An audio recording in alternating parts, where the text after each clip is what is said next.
America just one day away from getting a new president. The National Mall in Washington has been transformed for this occasion. You're looking at 56 pillars of light, illuminating nearly 200,000 flags. Last night, representing all 50 states and territories. And regardless of how you voted, the inauguration is typically a time of hope for many, and that's despite the heightened security in Washington, D.C. right now. More than 20,000 National Guard troops are patrolling a tightly controlled security zone in our nation's capital. We've got a team of correspondents covering this unprecedented moment in American history, and we're going to begin with Jeff Pegues on new threats of domestic terrorism. Jeff, good morning to you. What do we know?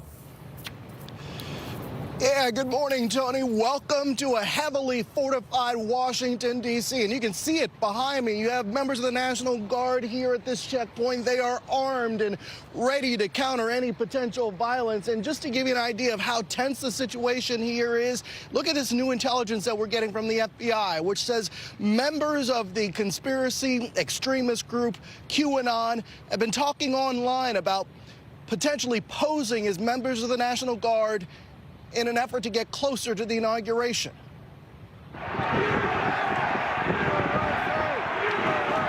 CBS News has learned that federal investigators are focusing on extremist groups that may have scoped out the Capitol and trained for the assault on January 6th. On Monday, police arrested two Ohio residents, 38-year-old Jessica Watkins and 50-year-old Donovan Kroll, who are both affiliated with a militia group and were seen in photos inside the Capitol during the riot. Law enforcement also arrested 22-year-old Riley June Williams of Pennsylvania after she was on the run from authorities. Court papers allege Williams took a laptop or hard drive from House Speaker Nancy Pelosi's office when she stormed the Capitol.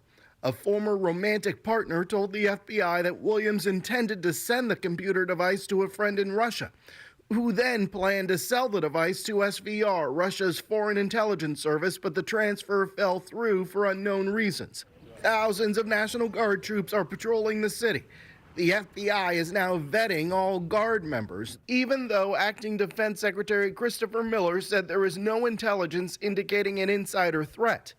Meanwhile, police shut down the Capitol complex yesterday due to reports of a nearby explosion, but it turns out it was a small fire blocks away. It's as vulnerable as the government ever gets, but I think it's an important message to send. Republican Senator Roy Blunt, who chairs the Joint Congressional Committee on Inaugural Ceremonies, told CBS Evening News anchor and managing editor Norah O'Donnell an inauguration is always an event to be concerned about. The people here create a target that you normally wouldn't have. I think we've made this as safe as we can make it, with as much freedom as you could expect to have and as much security as you would want to have. Senator Blunt also told Norah in that exclusive interview that he thought as many as 1,000 people actually made it into the Capitol building on January 6th. And he also said this. He said that if President Trump decides on his last day to pardon any of them, it would be, quote, disastrous. Anthony. Jeff, thank you. 1,000, that's a lot higher than originally thought.